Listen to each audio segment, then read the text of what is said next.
Welcome back to the Cartoon Guided Sleep Meditation series. We're back again for part 2 of the wonderful Wizard of Oz, as we meet the Tin Man for the first time, with the usual guest of Dorothy, Toto and Scarecrow. We will also meet the Cowardly Lion. Remember, if you like my content, smash the like button and subscribe to the channel so you get more of the guided sleep meditation videos you love. You all remember what to do, don't you? Firstly, get yourself fully relaxed in your favourite sleeping position. Close your eyes and be super quiet until you fall asleep, so that Dorothy and her friends make it safely back to Kansas. Let's go back to part 1 where we ended up. If you missed the first episode, go back to that video now and watch that one first so you don't miss any of the important sleeping skills you need for a good night's sleep in the first part of this lovely story, as this links to the first video. As we go on our way to the wonderful Wizard of Oz. Toodaloo, my friends who are going off to listen to the first video.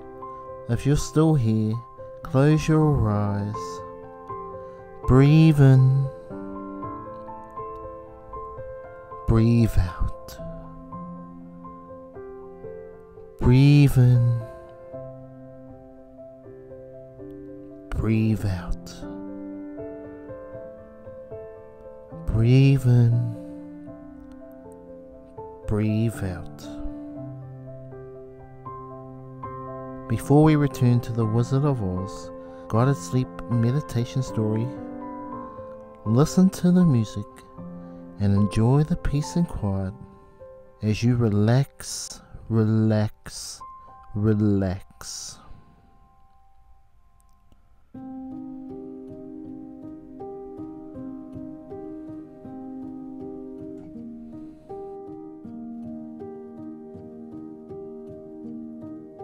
Oh, it's so nice to be back in Munchkin country as we head towards the Wizard of Oz.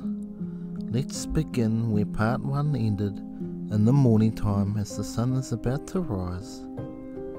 Let's see how the sleep from the night before went. Remember to be quiet, kids and young adults, even you too, Grandma and Grandpa. It is very important that you are quiet so you can have a peaceful night's sleep. Dorothy yawns as she awakes to the sun shining through the trees, and Toto had long been out chasing birds around him and the squirrels. She sat up and looked around her.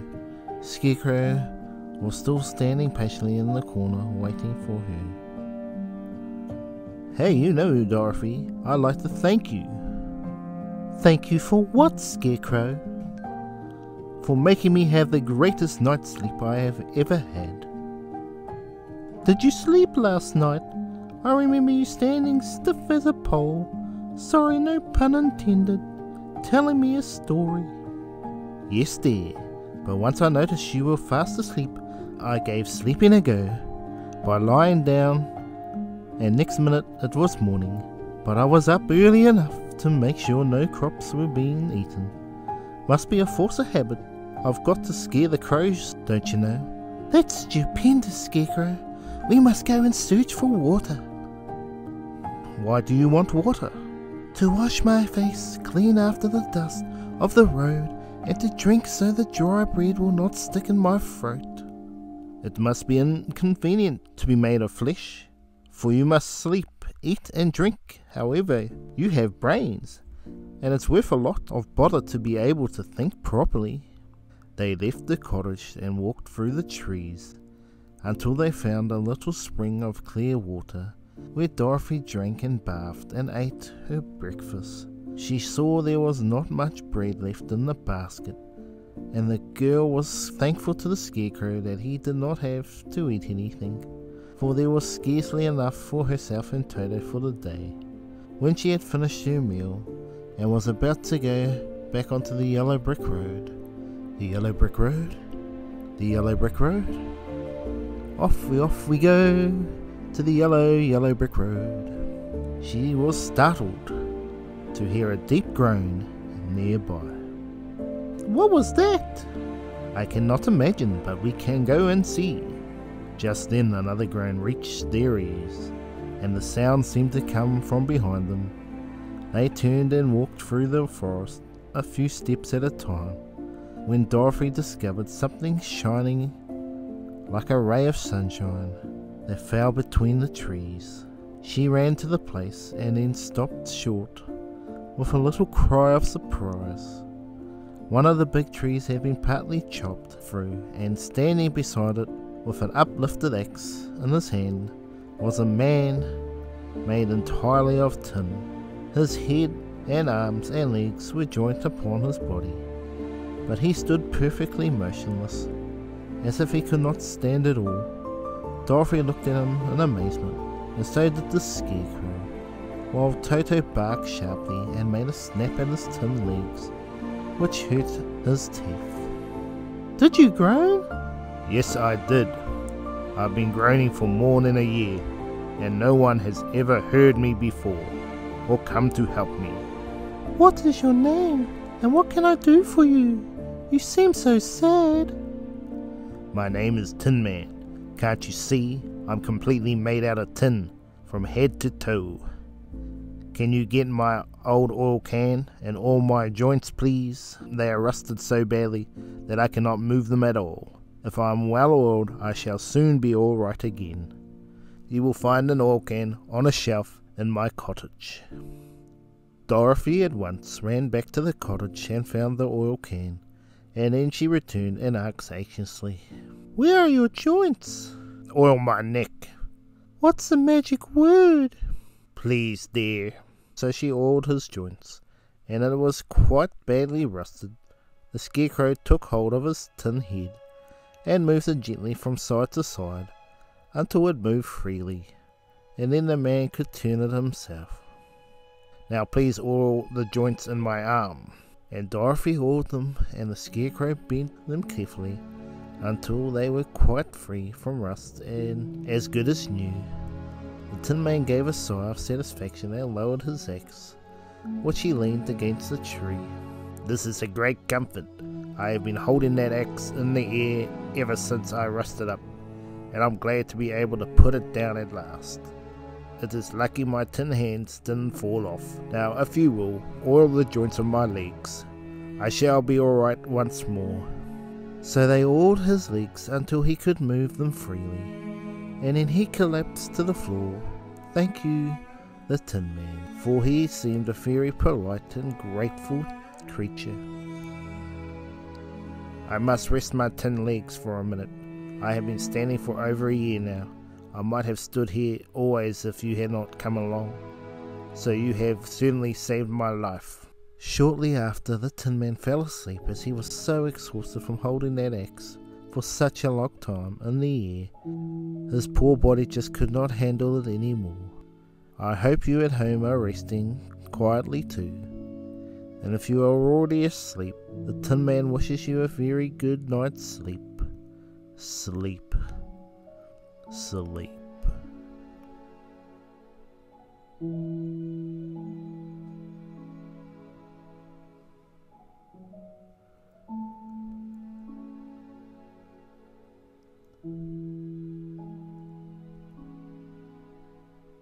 One minute later.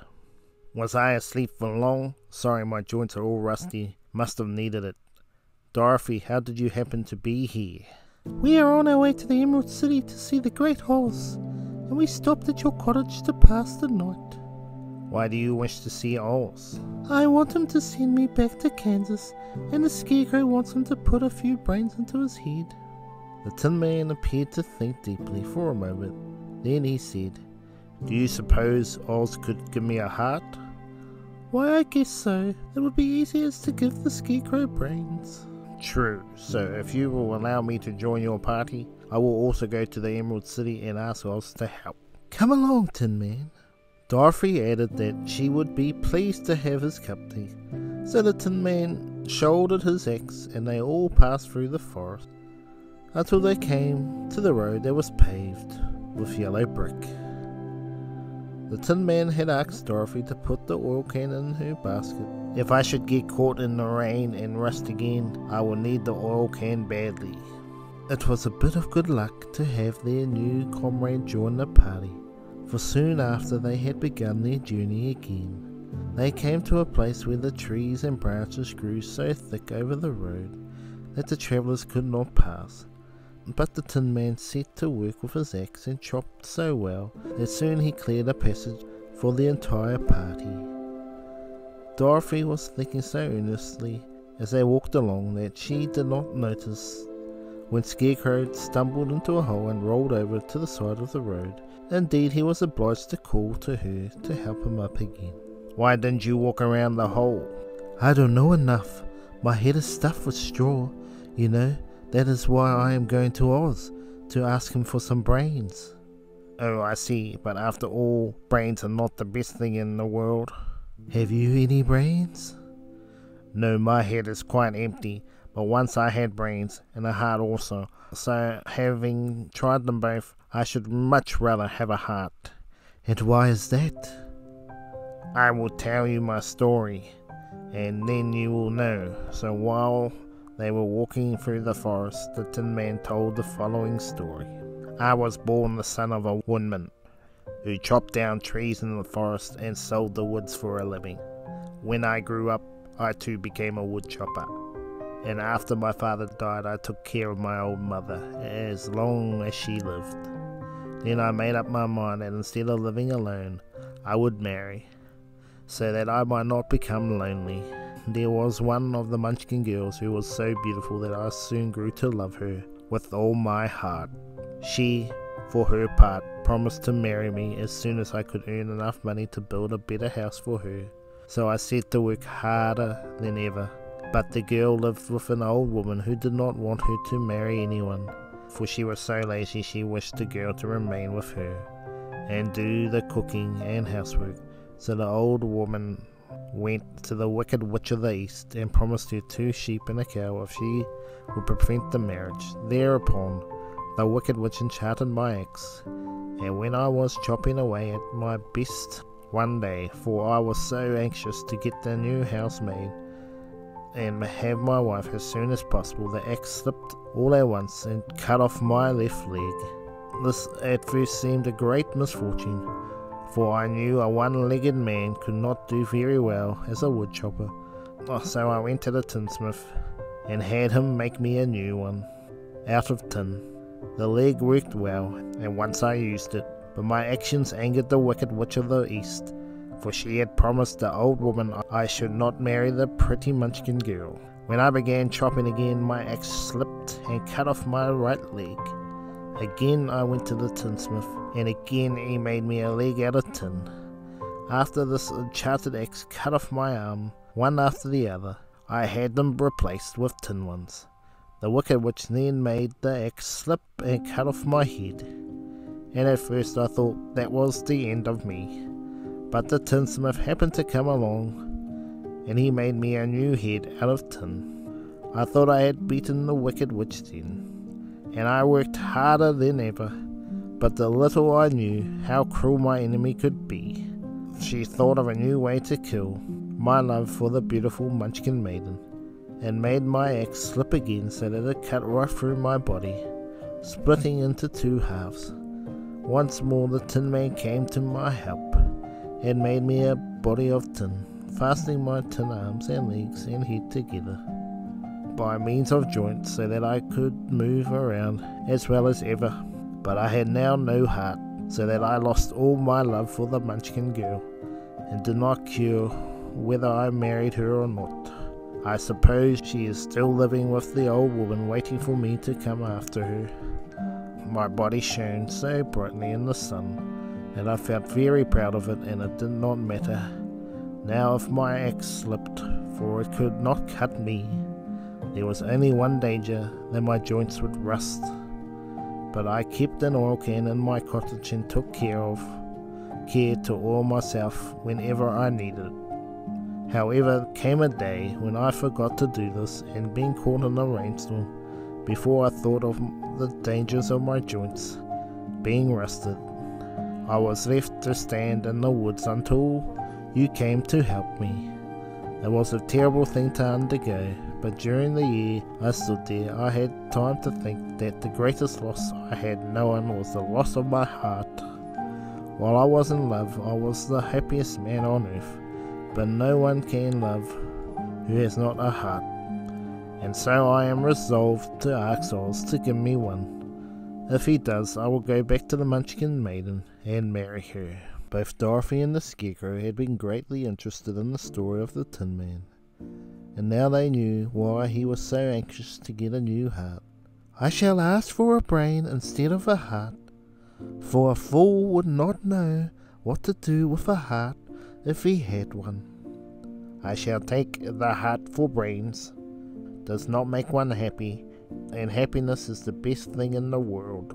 Dorothy did not know what to say. Dorothy did not say anything, for she was puzzled to know which of her two new friends was right, and she decided if she could only get back to Kansas and Aunt Hen, it did not matter so much whether the Tin Man had no brains and the Scarecrow had no heart, or each got what they wanted. What worried her most was that the bread was nearly gone, and another meal for herself and Toto would empty the basket. To be sure, neither the Tin Man nor the Scarecrow ever ate anything, but she was not made of tin nor straw, and could not live unless she was fed. Anyway, they continued on their way. All this time Dorothy and her companions had been walking through the thick woods. The road was still paved with yellow brick, much covered by dried branches and dead leaves from the trees, and was not at all good.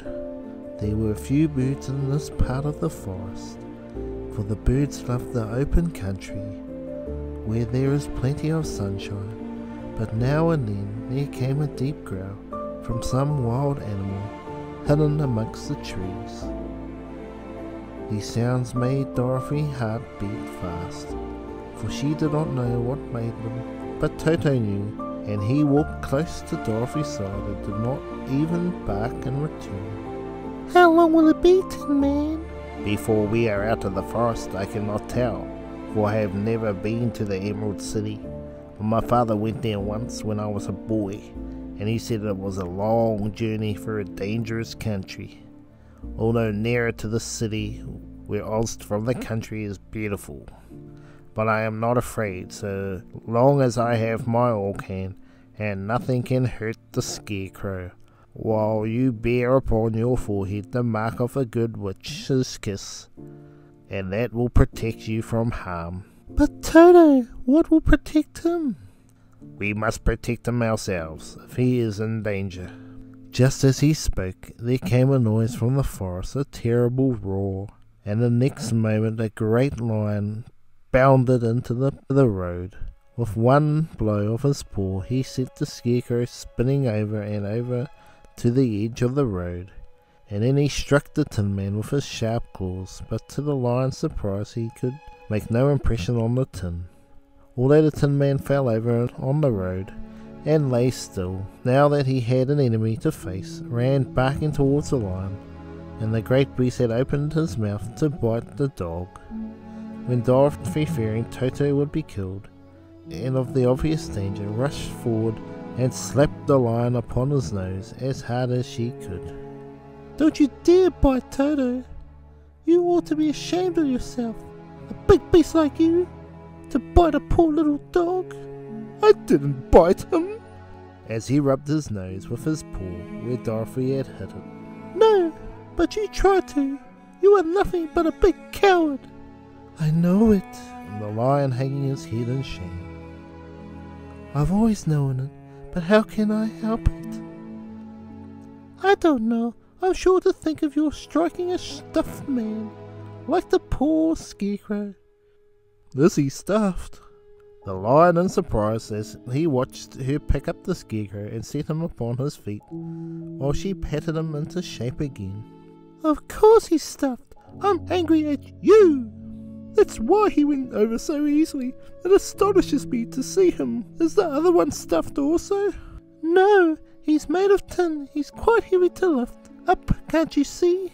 That's why he's nearly blunted my claws when they scathed against the tin. It made a cold shiver run down my back. What is that little animal you are so tender of? He is my dog, Toto. Is he made of tin or stuffed? Neither. He is a meat dog.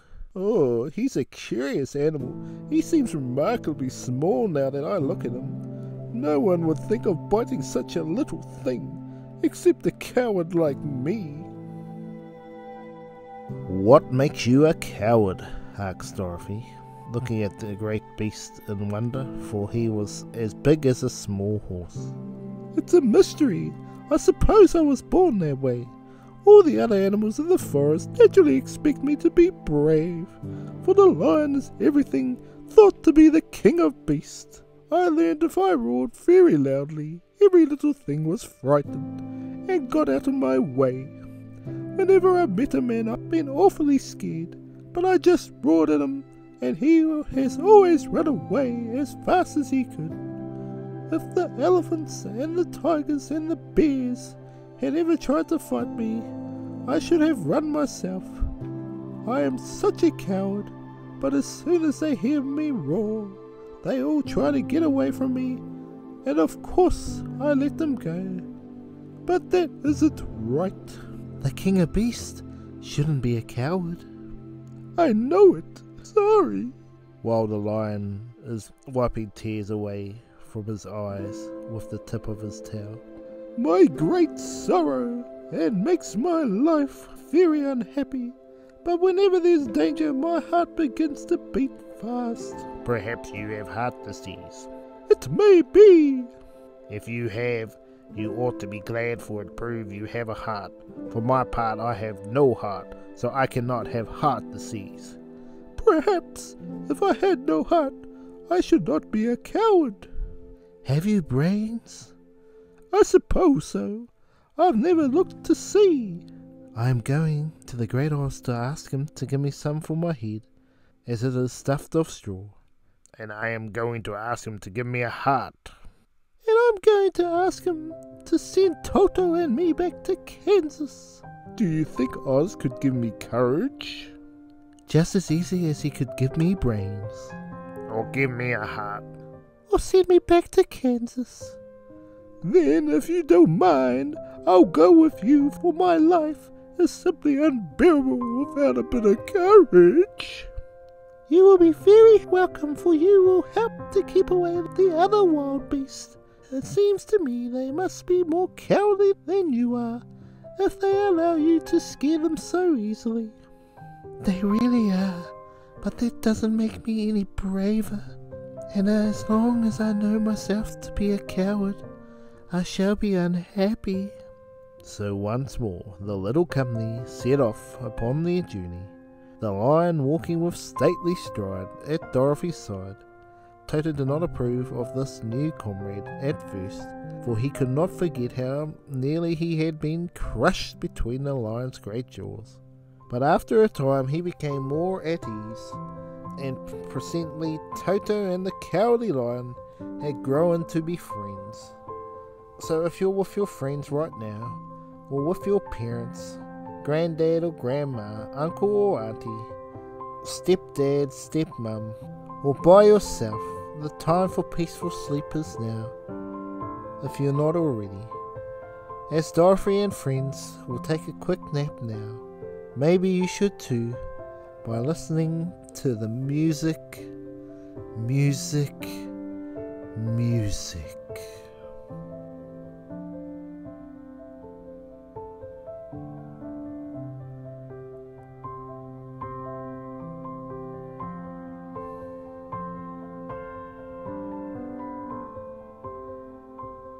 Night night, sleep tight if you have fallen asleep. But if you're still awake, let's continue down the yellow brick road and see what the Tin Man is up to. The Tin Man stepped upon a beetle that was crawling along the road and accidentally killed the beetle. This made the Tin Man very unhappy, for he was always careful not to hurt any living creature. and as he walked along the way, he wept several tears of sorrow and regret. These tears ran slowly down his face and over the hinges of his jaw, and there is where they rusted. When Dorothy presently asked him a question, the Tin Man could not open his mouth, for his jaw were tightly rusted together. He became greatly frightened and made many motions to Dorothy to relieve him, but she could not understand. The Lion was also puzzled to know what was wrong, but the Scarecrow seized the oil can from Dorothy's basket and oiled the Tin Man's jaw, so that after a few moments he could talk as well as before. This will serve me a lesson to look where I'm stepping, for if I should kill another bug or beetle I should surely cry again, and crying rusts my jaw, so that I cannot speak. Thereafter he walked very carefully, with his eyes on the road, and the Tin Man saw a tiny ant toiling by him. He would step over it, so as not to harm it. The Tin Man knew very well he had no heart, and therefore he took great care never to be cruel or unkind to anything. You people with hearts have something to guide you, and need never do wrong. But I have no heart, and so I must be very careful. When Oz gives me a heart, of course I'll need mine so much. It was now night time to have dinner, before Dorothy and crew go to sleep. They were obliged to camp out under a large tree in the forest, for there were no houses nearby.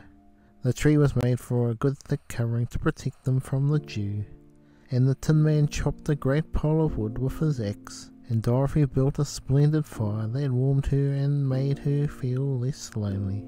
She and Toto ate the last of their bread, and now she did not know what they would do for breakfast. If you wish, I will go into the forest and kill a deer for you. You can roast it by the fire, since your taste is so peculiar. You prefer cooked food, and then you will have a very good breakfast. Don't, please don't. I should certainly weep again if you killed a poor deer, and then my jaws would rust yet again. But the Lion went away into the forest and found his own supper, and no one ever knew what it was, for he didn't mention it. And the Scarecrow found a tree full of nuts, filled Dorothy's basket with them, so she would not be hungry for a long time. She thought this was very kind and thoughtful of the Scarecrow, but she laughed heartily at the awkward way in which the poor creature picked up the nuts. His padded hands were so clumsy, and the nuts were so small that he dropped almost as many as he put in the basket. But the Scarecrow did not mind how long it took him to fill the basket, for it enabled him to keep away from the fire, as he feared a spark might get into a straw and burn him up. So he kept a good distance away from the flames, and only came near to cover Dorothy with dry leaves when she lay down to sleep. The time has come for us all to fall asleep and enjoy our dreams, coming along on our journey with Dorothy and all her friends at the Wizard of Oz. There will be a part 3 to come very shortly as the story continues. Dorothy and all her friends are keeping very snug right now, nice and warm under the big oak tree, all fast asleep. All you can hear is peace and harmony as the music continues to guide you towards sleep. And the ones that are already asleep, we will see you again very shortly. Barry Charles' guided sleep meditation of the Wizard of Oz has concluded. Rest peacefully, all my friends. Until next time, take care and enjoy your dreams. Dreams.